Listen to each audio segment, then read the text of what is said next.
இன்றைக்கி நம்ம சேப்பங்கிழங்கு முறுவல் பார்க்க போகிறோம்.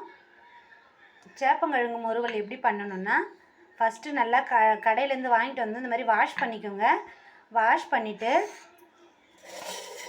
ஒரு குக்கர் வச்சுட்டு ஒரு 2 விசில் போட்டுக்குங்க. ரொம்ப போடாதீங்க, குழஞ்சி போயிடும் கிழங்கு. தண்ணி கொஞ்சமாக வச்சுட்டு ஒரு 2 விசில் போட்டுக்கலாம். நம்ம இப்போ அடுப்பில் வச்சு வேக வச்சுக்கலாம்.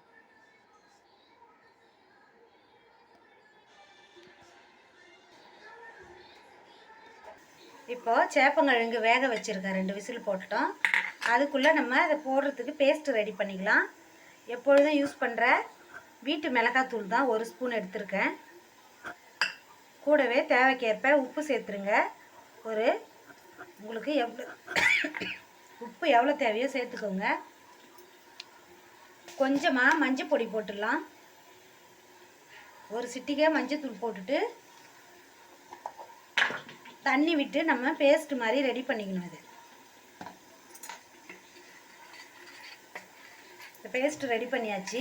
ஒன்றும் இல்லை, சிம்பிளாக வீட்டில் இருக்கிற வீட்டு மிளகாத்தூள், உப்பு, மஞ்சள் பொடி தான் போட்டிருக்கேன். இப்போது ரெடி ஆகிடுது இந்த பேஸ்ட்டு. வேக வச்ச கருணக்கிழங்கு சேப்பங்கிழங்க இதில் நம்ம ஊற வைக்க போகிறோம். இப்போது 2 விசில் போட்டாச்சு. அதோட நம்ம ஸ்டவ் ஆஃப் பண்ணிவிட்டு ப்ரெஷர் வெட்டி இறங்கினதும் நம்ம எடுத்து தோலை உரித்து அந்த மசாலாவில் நம்ம ஊற வச்சுக்கலாம். இப்போது சேப்பங்கிழங்கு வெந்துருச்சு. எடுத்து ஆற வச்சு நம்ம உரிச்சிக்கணும்.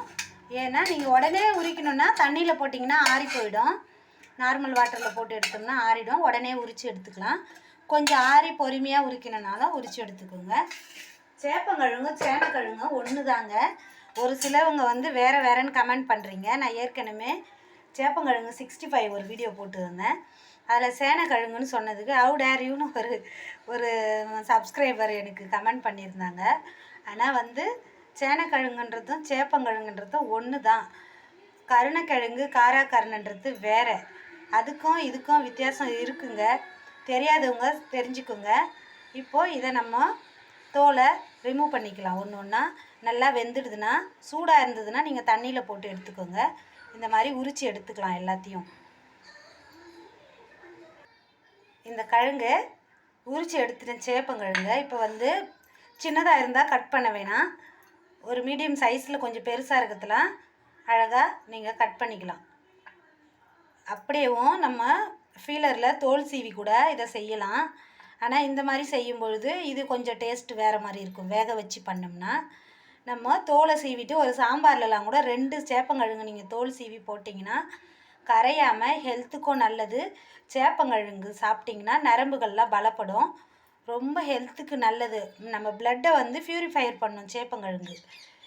கிழங்கு வகைகளில் உருளைக்கிழங்கு தான் சாப்பிடக்கூடாதுங்க. அப்புறம் கருணக்கிழங்கு கூட ஹீட்டு, ஆனால் உடம்புக்கு ஓரளவுக்கு அதுவும் நல்லது தான். நம்ம பிளட் சர்க்கிளை நல்லாவே ப்யூரிஃபையர் பண்ணும் அதெல்லாம். இப்போது இந்த கிழங்கை நம்ம கட் பண்ணிட்டோம். இந்த ரெடி பண்ணி வச்ச மசாலாவில் இதை போட்டு நம்ம கலந்து விட்டுடலாம். உப்பு, மிளகாத்தூள், மஞ்சத்தூள் போட்ட கலவை தாங்க இது, எதுவும் இல்லை.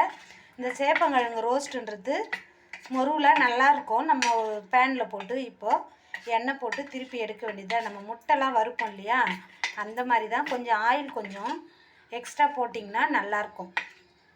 இவ்வளோதான். இப்போது இதை நம்ம பேனில் போட்டு எடுக்கலாம் வாங்க. ஸ்டவ் ஆன் பண்ணிவிட்டு ஒரு நான்ஸ்டிக் பேனோ இல்லை நார்மல் தோசைக்கல் கூட வச்சுக்கோங்க. பேன் சூடு ஏறினதும் வறுக்கிறதுக்கு தேவையான எண்ணெய் போட்டுடலாம். இந்த மாதிரி சேப்பங்கிழங்கு நீங்கள் முறுவலாக வறுத்து கொடுத்தீங்கன்னா யாருமே வேணான்னு சொல்ல மாட்டாங்க, சூப்பராக சாப்பிடுவாங்க. இப்போ எண்ணெய் சூடு ஏறிடுத்து. இந்த சேப்பங்கிழங்க நம்ம இதில் போட்டுடலாம்.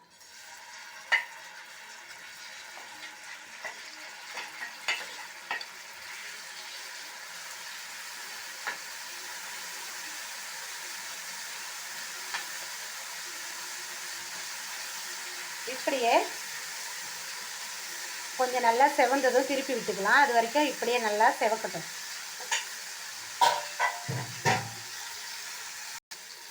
நல்லா செவந்ததும் திருப்பி விடுங்க 2 டைமு.